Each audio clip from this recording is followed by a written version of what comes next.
Let's go to 2 Timothy 3, verse 1. O ang panahon na mapanganib para sa mga mundo at lalo-lalo na para sa mga Kristiyano. Perilous times. Ito po ang sabi ng ating Biblia. At ngayon na nga ang panahon na yan, 2023 onwards,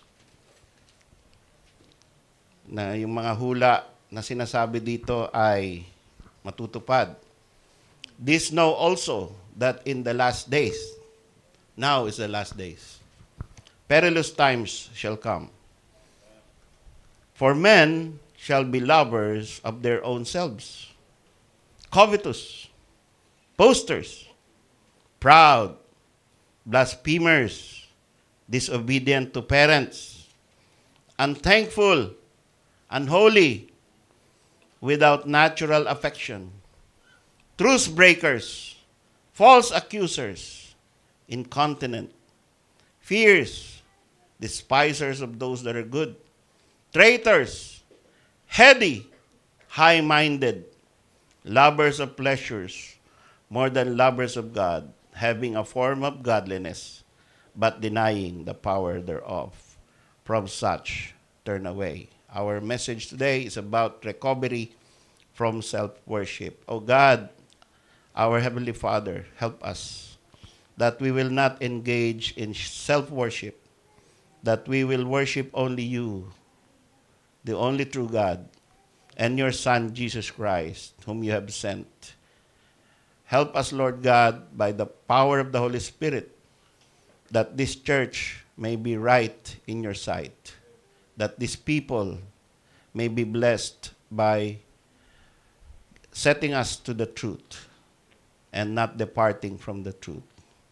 Bless us now, Lord God, as we proceed with the message, that your words may fall into our hearts, and all the people here will praise thee. In Jesus' name we ask all these things. Amen. Please be seated. Yan po ang panahon ngayon. At minsan, hindi natin alam, baka tayo ay self-worshipper. Yan ang dangerous, no? Having a form of godliness, tayo po ay merong form of godliness dito. Tayo po ay sumasamba sa Panginoon, meron tayong baptism, Lord's Supper, meron tayong worship service. We try to conform with all that the Scripture says. And that is sometimes becoming only a form. Yung form, pag sinabing form, no, parang pumuporma ka lang na ikaw ay godly. Parang doing the motions. Alam niyo yung doing the motions. Kung ano yung ginagawa nila, gaya ka lang.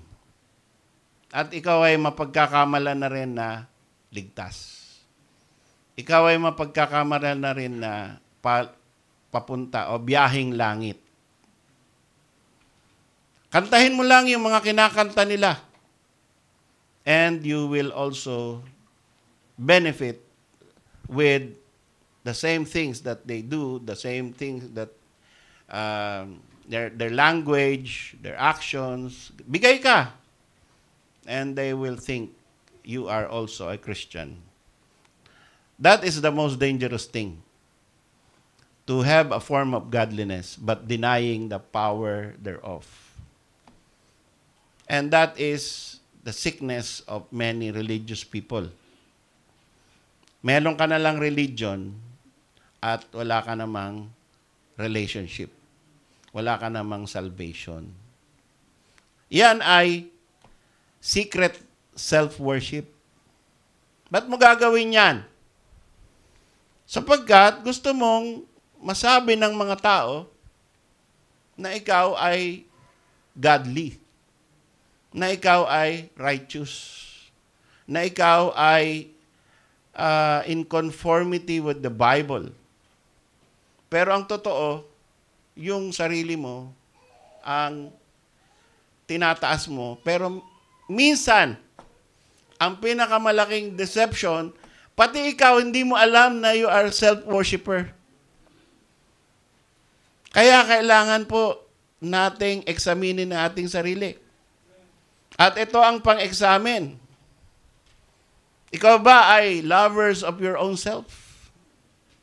Ayan sabi ng mga indicators na dumating na yung perilous times. Men shall be lovers of their own selves. So, self-worship is self-love. I love myself. I love my life. May narinig na ba kayong nagsabi ng ganon? Mahal ko yung buhay ko. Hindi ko isusugal ang buhay ko para dyan sa church nyo. Diba? Marami na tayong iniimbita sa Riyadh. Pwedeng sumama sa disco, sa mga estaraha, sa mga resort. Kahit na mixed ang babae, lalaki, bawal yon. Pero pagka may party na ganyan, sige, sama ako. Pero pagka religion, church, ay nako, risky yan. Nako, baka mapauwi ako niyan. Hindi sila natatakot na risky na may party. Bawal yun. Pero natatakot sila sa religion. Excuse lang. Diba? Excuse, malinaw, excuse. So, mahal niya ang buhay niya. Kaya ayaw niya nung mga bagay para sa Panginoon. And sometimes, kahit involved ka na sa religion, at meron kang, halimbawa, ultimately, bakit nag-hesitate yung mga men na mag-forward para maging pastor, maging missionary? Hindi ko naman sinasabing yung ayaw lovers of their own selves. Sinasabi ko lang na minsan, yun ang motivation. Yung iba, maaring in the future, baka maging pastor din or maging preacher din. Ini-evaluate pa lang niya ang sarili niya. Tinitingnan pa lang niya yung sabi nga ng Bible, counting the cost. Diba? Tinitingnan mo pa lang kung kaya mo ba hanggang katapusan. Iniisip mo, nag-iisipan mo, pinagpe-pray mo, yung tamang oras kung kailan sasalang ka na talaga. Okay, so naintindihan natin yan. Tayo naman lahat. Lahat naman ng pastor dumaan sa ganun. Yung mga pastor ngayon, hindi naman instantly na pagka-graduate ng high school, magpapastor ako. Diba? Ayun si Alan Turda, yung guest natin.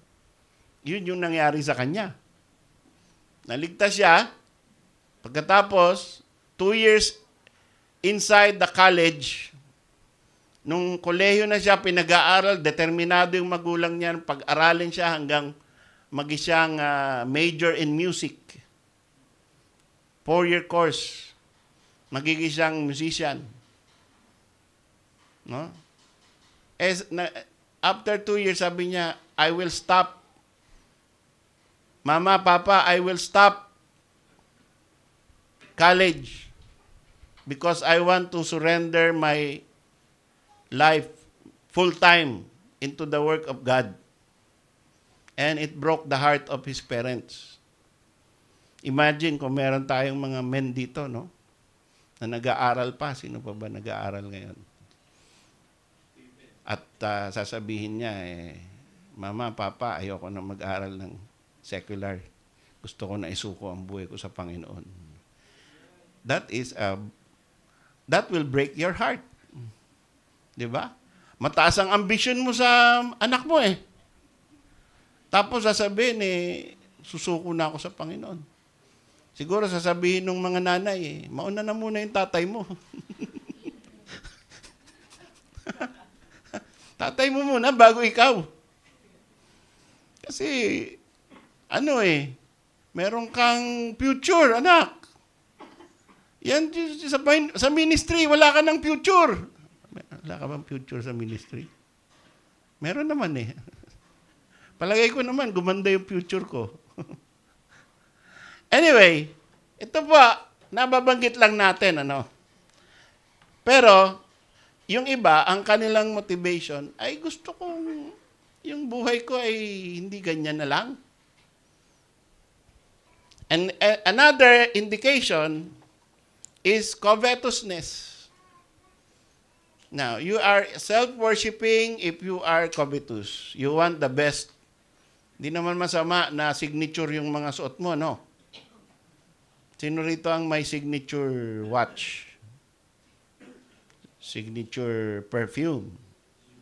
Signature clothes? No? Everything. Yung mga Italian. Naalala ko, nung first time punta ako Olea nakita ko kasi laki-laki. 70% discount. Yung yung suit. 70%. Wow, pambira. Olea Street yan. Pinakamahal sa buong Riyadh. Tapos 70%, bagsak presyo. Punta tayo. Pasok kami. Pagpasok ko, alagay. Saan yung mga 70%? Andyan. Mga sale. Tapos, ang gaganda talaga nung, Amerikana. Nakalagay doon. 7,000. 70% yan, na lang. Anong 70% ng 7,000? 1,000 na lang? Huwag nyo nang computin. Siguro, no? 490 na lang? Ang bihira, no? 70%. 7,000, mabibili mong 490. Sabi, hindi ho, discounted na ho yan. 7,000 discounted na, magkano original price? Tindi. Merong Amerikanang ganon? 70,000 real? Sabi ko, naku, halika na, alis na tayo dito. May ginto yatang sinulid yan eh. Bira, no? So, pero kung ikaw ay covetous, pag-iipunan mo yun. Diba? Pag-iipunan mo dahil gusto mo yung pinakamaganda, pinakamagaling, pinakamataas, pinakahahangaan ka ng mga tao. Dahil ikaw ay boaster at proud because you want people to bow down. Nakakita na ba kayo na sa sobrang hanga sa'yo, meron na bang gumanon sa'yo? Sa sobrang hanga sa'yo, gumaganon? Ang galing mong kumanta. Wow, dito si galing. Diba? May nakikita tayo mga ginagawa yan ng mga artista. No? At sana wala sa inyong gumagawa niyan. Sinasamba niyo yung tao. No? Sana kahit sa pag-ibig, huwag niyong kakantahin yung sinasamba kita. Diba? Masama yun. Self-worship. And some people are blasphemers. Merong dapat sa Panginoon yung glory, kukunin mo. That is blasphemy. Disobedient to parents. Why do you disobey your parents? Because you want ikaw. Of course, that's applicable to the children, yung wala pa sa legal age. Pagka ikaw ay nasa age na, medyo iba na yung tingin mo sa buhay. Meron ka ng sariling pamilya, meron ka ng sariling buhay. Hindi naman disobedient to parents, kundi magre-reason out ka na. Magsasabihin mo, ito na po kasi yung desisyon naming mag-asawa iba po yung sa inyong diskarte. So, I'm sorry. Hindi naman disobedience yon. Pero yung mga children, matuto tayo na hindi tayo disobedient to parents because that is an indicator na you are going to self-worship. You are unthankful, unholy, without natural affection. Alam nyo ba ibig sabihin nun? Merong mga lalaki na ang natural affection ng lalaki, babae. So pagka same-sex ang affection mo, ang crush mo, kapwa mo lalaki, yun yung sinasabing without natural affection. Ang natural affection ng nanay, alagaan yung anak. Pag pinamigay mo yung anak mo, without natural affection. Pagka ikaw ay nag-abortion, without natural affection. So yan po ang nangyayari na sinasabing, at napakalaki ng divorce rate ngayon, ng abortion. No? People are without natural affection. They are truce breakers. Sinisira nila yung kasunduan. False accusers. Incontinent. Incontinent, lahat ng makita mong lalaki ka, halimbawa, lahat ng makita mong babae, crush mo. Gusto mong dalhin sa hotel. Incontinent. No? Yung sa ano, alam nyo, sa pag sinabi ang sakit mo, incontinence, ihi ka ng ihi, yung matanda na. Kaya nagda-diaper na yung mga matatanda. Kasi kahit saan, pagka hindi na niya mapigil yung pag-ihi niya. Yun ay sakit yun ng incontinent. Pero itong incontinent dito sa Bible, yun yung kahit sino papatulan. Yun yung mga incontinent na mga tao. Why? Because they want pleasure. Because they worship pleasure. Yun ang gusto nilang, they live every day, dapat meron silang experience ng pleasure. Kaya pati nga yung pedophilia, sipin mo, that is part of without natural affection. Naturally, ang baby, bata, hindi ka ma-attract dyan. Di ba? Yung mga ganyang klase ay inaalagaan mo, poproteksyonan mo, sukat ikamatay mo. Eh, may in love yung di ba? Tapos nagtayo pa ng organisasyon. Alam niyo ba yung NAMBLA? NAMBLA. National Association of Man-Boy Love. Man-Boy Love. National, basta, NAMBLA yun eh. NMBLA. National Man-Boy Love Association. Yun. Nagtayo pa sila. Tapos may attorney sila kapag pinepersikot mo kami. Pagka dedemanda mo kami kasi kumuha kami ng, ako ay man, kumuha ako ng boy. Pero sa Afghanistan daw, talagang merong kasama yan sa kultura na merong mga bata na kasama nila na yun ay kanilang alaga. Pero iniisip mo, no? Paano na? Natural affect. Naturally, hindi yan. Hindi natin naiisip yan eh. Bakit sila merong ganun? Bakit kultura nila ganun? So, yan. That is lovers of pleasure more than lovers of God. That is an indication of self-worship. So, mga kapatid, I enumerated to you some of those things. And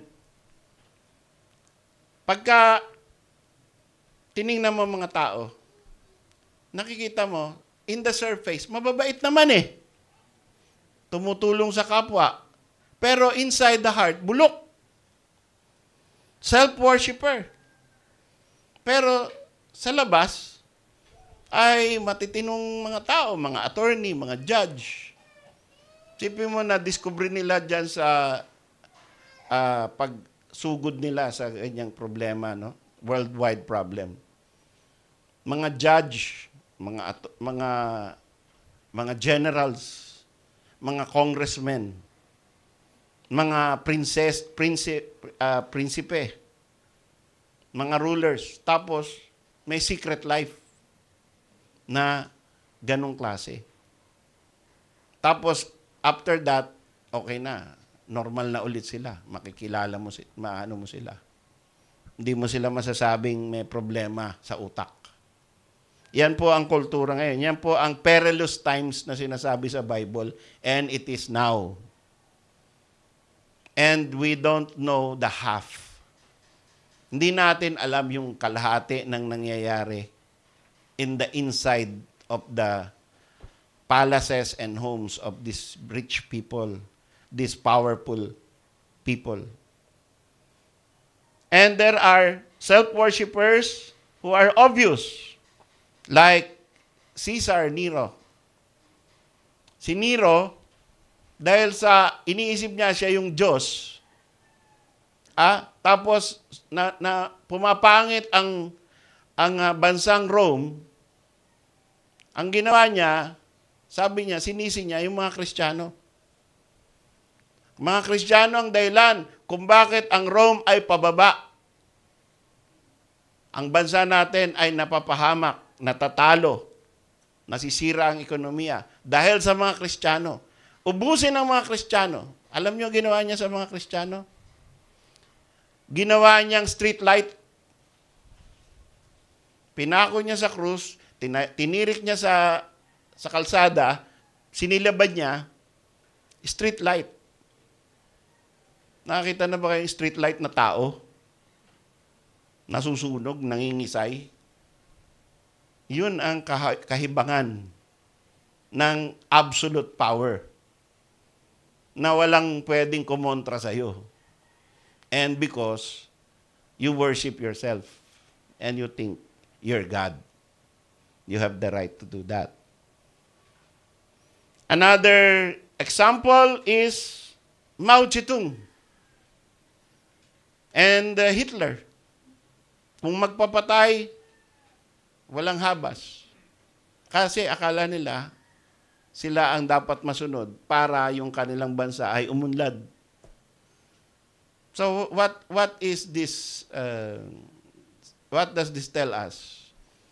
A man who worships self will have no limits sa pwede niyang gawain against his enemies and even against his friends. Yan po. And sadly, even religious people are self-worshippers. And we know that there was a massacre of the Baptists in France. And it is even, hanggang ngayon, it is memorialized. Minasacre. Tinawag ng cardinal yung sa France, tinawag lahat ng Baptist pastors, 400 umattend. Magiging kaibigan na namin kayo. Basta mag-meeting na tayo. Karoon tayo ng Bishops' Conference. Habang nagkakaroon ng Bishops' Conference, dumating yung mga sundalo ng French at pinatay lahat yung pastor. 400. Naubos yung pastor. Pagkatapos, nung nag-succeed yun na, nag-umpisa na, all over France, pinapatay basta Baptist. At ang tawag po dyan, tingnan nyo sa Wikipedia, the Huguenot Massacre. Huguenot.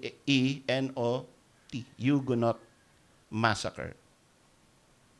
Isipin nyo na merong mga taong ganon. Mag-uusap tayo about religion. Magre-reconcile na tayo kagaya ni Levi, Sila Levi at saka si Simeon. Magkakasundo. Yung pala, papapatayin mo. The Huguenot Massacre. At yan po ay inamin at humingi ng tawad si Pope John Paul II dahil dyan. Inaamin ko po at humingi ako ng tawad sa mga Baptist.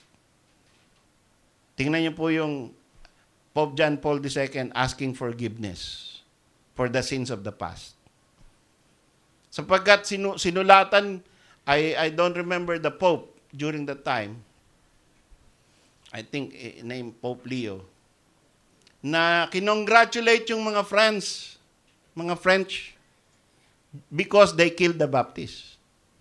He wrote a letter to the government. So bakit nagkakaroon ng ganon? Because you think you're infallible. You think you can do it. Because you think you are bested by the power from God na pwede mong gawin yan. So, lalabas na yung man's inhumanity to man because of self-worship. And marami pa po, no? Sana walang mga Baptist, although parang merong gustong pumunta doon sa ganun din na self-worshipper. Sana po walang pastor na ganun, self-worshipper. Pero hindi tayo immune sa ganyang klaseng kasalanan. Sapagkat tayo tao rin. Hindi naman porket nagiging pastor, nagiging masyado ng holy na hindi na magkakaroon ng kahit anong klaseng kasalanan. Tao pa din po ang pastor. So, it takes a good church para sabihin dun sa pastor, Pastor, you seem to be engaging in self-worship. We love you. Don't do it. Don't continue. Ganyan yun eh. Diba? Hindi lang yung pastor ang magsasaway sa congregation. The whole congregation, pag nakikita nila. And if we care for our church, we should do that. Para walang excess kahit sino sa atin. Because it is also a tendency of any man, kahit ikaw ay ligtas na. Yung tatay nga lang eh. Diba narinig nyo na yung mga expression ng mga tatay? Anak lang kita. Narinig nyo na ba yun? Nasabi nyo na ba yun? Huwag nyo sasabihin yun. That is self-worship. Hindi mo naman ginawa yung anak mo eh. Diyos ang may gawa niyan. Diyos ang may-ari dyan. Caretaker ka lang yan. Ang mga magulang ay caretaker ng mga anak. So, wala kang absolute power over your children. Kaya wag mo sasabihin, anak lang kita. Diba? Obligasyon mo yun. Without expecting anything in return, God gave them to you, to us, to feed them. At even to the extent na hindi natin sila papadapuan sa lamok, sa langaw. No? Papatayin natin yung langgam na nag-a-attempt na sumakit sa ating mga anak. Diba? Poproteksyonan natin ang buhay natin. Pagkatapos, pag malaki na yan, goodbye. Ganun talaga yun. Ganun talaga yun. Yes. So, tanggapin natin yun at wag natin sasabihin, anak lang kita. Sunod ka sa lahat ng gusto ko. Diba? Turo natin yung tama. Pagka meron tayong sinasabi, meron tayong gustong pagawa sa kanila, sabihin natin, ito kasi sinabi ng Bible. Ito kasi ang tama at mali. Ito ang mapapahama ka dyan, anak. Huwag mong ituloy yan. Ito ang gusto ko para sa iyo kung gusto mo na mapabuti ka. Ito, na-experience ko na to, ginawa ko na to. Ito, pumasok na ako sa ganyang mga agreements.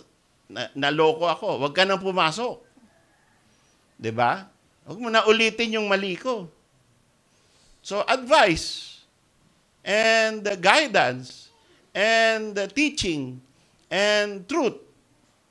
Hindi yung para kang tyrant na nagiging ikaw ang susundin kahit anong sabihin mo. Okay? We must learn to be a good parent. And a good parent is a biblical parent. So what is the solution? Andito na tayo sa solution. Ang sabi ng Bible, para hindi daw tayo mag-self-worship, nakalagay po sa verse 3:5 says, having a form of godliness but denying the power thereof. Anong gagawin? From such, turn away. Iwasan. Huwag sumunod. Huwag kang sumali. Yun ang solusyon. Para hindi ka madamay sa general population who worship themselves, from such, Turn away. Huwag mong gagawaing kabarkada yung mga yan, ganyan. Kung yan ang kultura ng isang church, mag-isip-isip ka na. Okay? First, understand that it is human nature to worship self, to invent a God to worship. Kung nag-aaral kayo sa college ng mythology, Roman mythology, Greek mythology, Norse mythology, saan galing yan? Sa imagination ng tao. Saan galing yung Mercury, Venus, Mars, Jupiter? Wala naman talagang mga ganyan eh. 'Di ba? Saan galing yung si Logan na merong si Wolverine. Saan galing yan? No? Si Storm. Mga imagination dyan lang yan ng mga tao eh. 'Di ba? Ba't na nila na-imagine yun? Because gusto nila yung sana ganun ang power ko. Kaya lang dahil wala akong power na ganun, ido-drawing ko na lang. Para meron at least maibuhay ko yung hindi ko nagagawa. So this is, merong mga nag-iimbento ng sarili nilang Diyos. Kahit na ang pangalan ay Jesus. Minsan. No? Ay, ang Jesus nakilala ko, na sinasamba ko, ay hindi nagpaparusa ng makasalanan. Mahal niya ang lahat ng tao. No? Yung Jesus na kilala ko, ay walang impyerno yun. Lahat pinatawad na niya. Yun. Yung Jesus na kilala mo, iba. Nagpaparusa. No? At merong hindi gusto. No? Ayaw niya ng mga LGBT, yung Jesus mo. Ay, yung Jesus ko, okay lang sa kanya LGBT. Yun. So that is an invented God. And what kind of God is that? Why do you want that kind of Jesus? Because you want to worship that Jesus na ikaw, ganun din. Open. So that is a mythical Jesus na hindi totoo. Now, in church, mga kapatid, dito sa church natin, we must learn to discern kung asan tayo. Kailangan alam natin. Huwag tayo maging masyadong critical sa mga tao sa paligid natin. No? Huwag tayong tumingin sa mga kapitbahay na, ito yun, sinasabi ni pastor yun. Sa self-worship, tsaka yun, si brother ganun, no? Tsaka si sister ganun, ako yan, ganun yun. Huwag tayong ganun. Pero dapat marunong tayong mag-discern. Kung meron ng ganun, magiging obvious, i-reveal naman ng Panginoon yan eh. 'Di ba? Ang una nating action is pag-pray natin. No? Pag-pray natin unang-una na mali yung ating akala. Pag-pray natin yung sarili natin.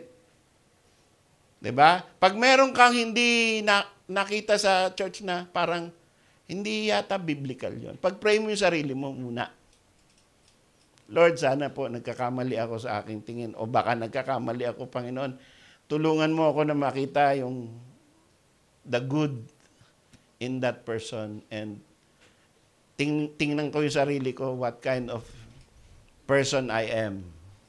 'Di ba? Parang yung 'di ba kasabihan natin pag nagtuturo kang ganyan, tatlo yung nakaturo sa iyo.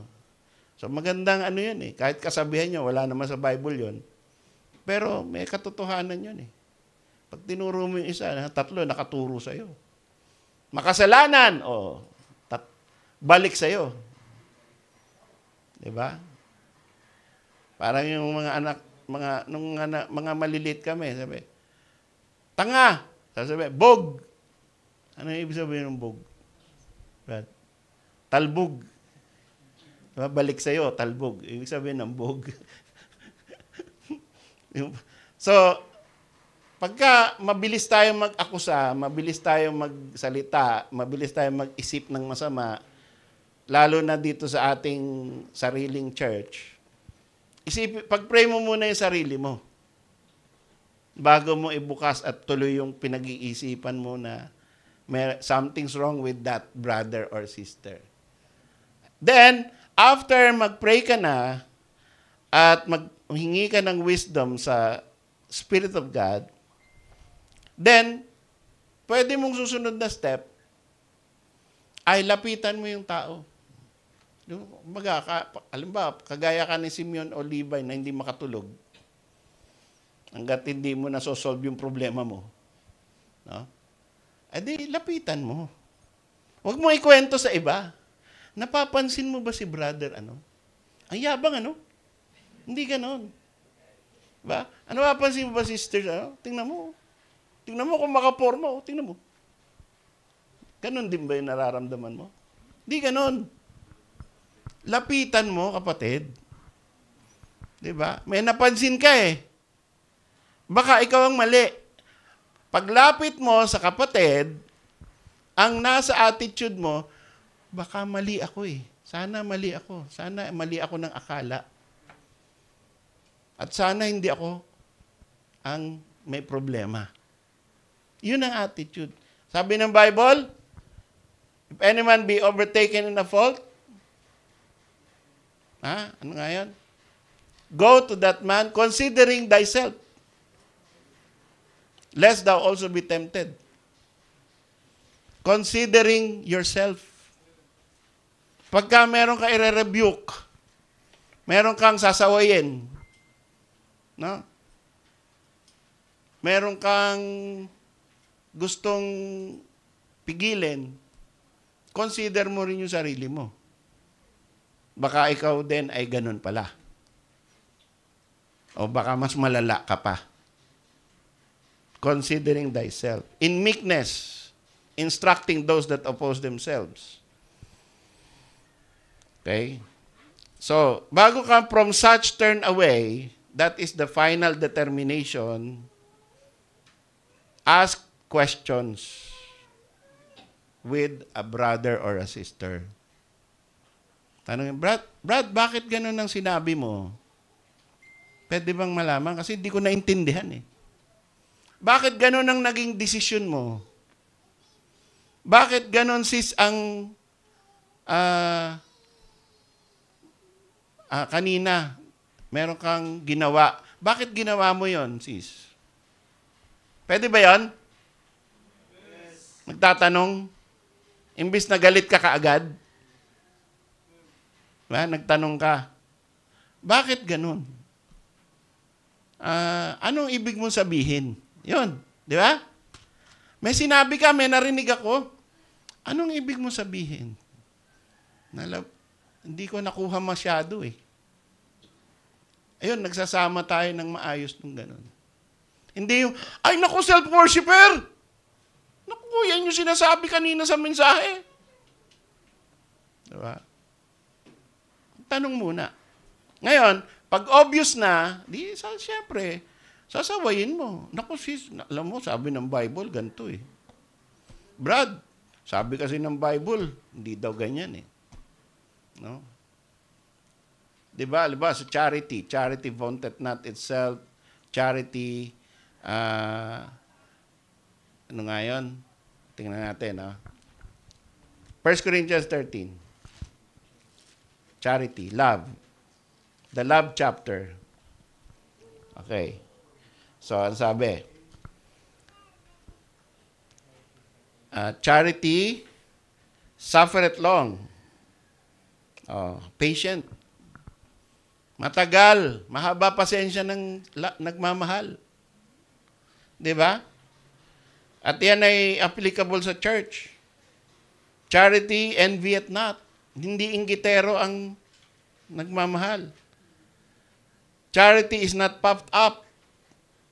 Hindi mo pinagmamalaki kung porket may advantage ka doon sa kapatid mo. Charity seeketh not her own and is not easily provoked. Kahit pinoprovoke ka na talaga, hindi siya magtatagumpay basta-basta. Pinoprovoke ka na, hindi ka madaling pumatol. Ha? Huwag tayong patol ng patol sa provocation. Okay? Is not easily provoked. Thinketh no evil. Rejoiceth not in iniquity. Kung mahal mo yung isang tao, may masamang nangyari sa kanya, ay buti nga. Di ba? Yeah, karma yan. Kinakarma na yan. Kasi sinaktan ako niyan eh. Di ba? Hindi ganon. Thinketh no evil and rejoiceth not in iniquity.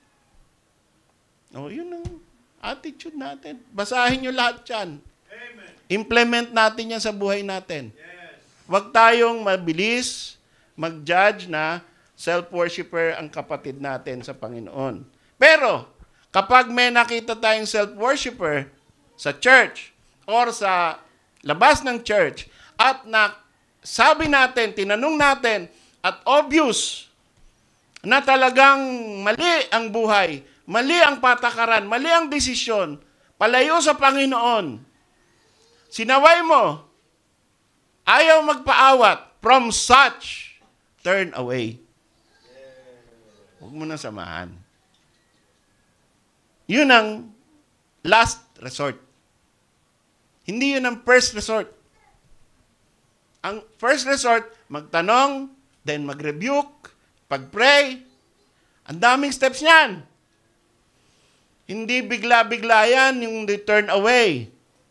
Meron ako nakita ang post, sabi, huwag kang sasama sa mga toxic na tao kasi matotoxic ka din. Mali po yun. Pag may nakita kang toxic na tao, subukan mo muna i-soul win. So, dapat lapitan mo. Diba? Hindi mo naman siya sasamahan sa kanyang kaangasan eh. Kundi, pupuntahan mo dahil baka sakali gamitin ka ng Panginoon para maligtas yung tao. Oh, yun ang unang tendency dapat ng Baptist, ng Kristiyano. Hindi yung, ay naku, ayoko maging kaibigan yan. Toxic yan eh. Oh, ayoko yan, yung ganyan. Oh, hindi ganyan ang mga tipo ng kinakaibigan ko. Dito ako sa mga, ayun, mayayaman, ang babait, nililibre ako lagi. Yan ang mga gusto kong kaibigan. Oh, mali po yun. Oh? Pag may kakilala ka, kaibigan ka na laging masama ang araw, diba? May kaibigan ba kayong ganon? Masama lagi araw? Bagong gising, nakasimangot. Ano ba naman yan? Umuulan na naman! Ako! Tapos, nakisakay ka sa kanya. Ay, nakakainis naman tong traffic na to! Talaga naman, presidente ng Pilipinas, walang kwenta! Traffic! Oh. Puro korap kasi! Wala, sira na yung araw niya, sira rin araw mo. Ayaw mo na sumakay. Ayaw mo na siyang dikitan. Hindi po yun. Last resort yun. Ang unang resort, bigyan mong cake, kontis, karamiya. Alam niyo ba? Yan mo. Pagandahin mo yung araw niya. Sama nga ng araw eh. Di ba? Baka ikaw ang, ba't mo ako binibigyan yan? Para, ano? This is the day that the Lord has made. We will rejoice and be glad in it. Amen. Di ba? At saka pagka masama ang araw mo, huwag mo ipopost. BCI ka eh. Ayoko makarinig ng mga post na, sama ng araw ko, I'm suffering, I'm ano. Ha? Huwag niyo yung ganyan, ha? Huwag niyo. Sinahawa niyo kami. No? It makes us to go to your house and, ano nangyari? Suicidal ka na ba? Ano ba nangyari sa'yo? Ba't ganyan magsalita? Diba? Huwag niya ipapost yun. Pag-pray mo, sabihin mo kay pastor. Diba? Pastor, meron akong problema eh. Okay yun. Let me be a shock absorber. By God's grace, I can handle. Diba? So, natututo tayo, no? Only after you have followed these points can you consider a change of group reference. Tsaka wag mo na siya samahan. Kasi sinabi mo na, in-expose mo na sa sarili niya na meron siyang mga mali according to the Bible. Ayaw niyang bitawan. Gusto niya ganon. From such, turn away. Kasi mahahawa ka sa kanya. Diba? Sinubukan mo na siyang hawaan ng gospel. Sinubukan mo na siyang hawaan ng good things from God. Ayaw niya, nireject niya. Sabi niya, a heretic after 2 or 3 admonition, reject. Yun ang sabi ni Paul. Sinubukan mo, 1 time, ayaw. Nilagay mo na sa slambok mo, 1 time. Isa uli, 2 pa. Yan. Nakatatlo na, 3 strikes, you're out. Hindi na kailangan bilangin. Kasi syempre, you have other souls to take care of and to witness to. Diba? Magko-concentrate ka ba ron? Ayaw nga. 2, 3, okay. Ayaw? Sige. From such, turn away. Pero sometimes, ito mga kapatid, minsan, sa sobrang toxic or sobrang influential or sobrang dastard act ang nakita mo, bago ka naka-turn away, napansin mo na at medyo apektado ka na, psychologically, minsan kailangan mo ng counseling, parang recovery. No? Naapektuhan ka rin. So, kailangan mo ng counseling. Kailangan mo ng Bible reading. Book of Psalms. Kailangan mo ng review ng preaching. That sometimes makes it better, yung feelings mo, yung life, yung araw mo, makes it better. No? Huwag niyo sarilinin, mga kapatid. Pag kailangan mo ng comfort, no? Huwag nating sarilinin. Taas natin sa Panginoon. At kung parang nahihirapan kang itaas sa Panginoon, maghanap ka ng kasama mo sa church para i-share. Sabihin mo muna, confidential to para hindi niya kwento sa iba. Kasi pag hindi mo sinabi yung word na confidential, baka makwento. Sabihin mo, ito, gusto ko lang maghinga ng ano yung na-experience ko sa office or sa school or minsan sa family. Diba? Merong ganon. Merong mga lumalapit sa akin, Pastor, umiiyak. Ganito po ang ginawa, ganito po ang nangyari. So, okay. Bigyan kong counsel, tapos okay na. Ngayon, okay na sila. Okay na siya. Stable na siya. No? Minsan, ganun eh. Pero, God is our comfort. And we should not have self-worship. Tayo po tumayo.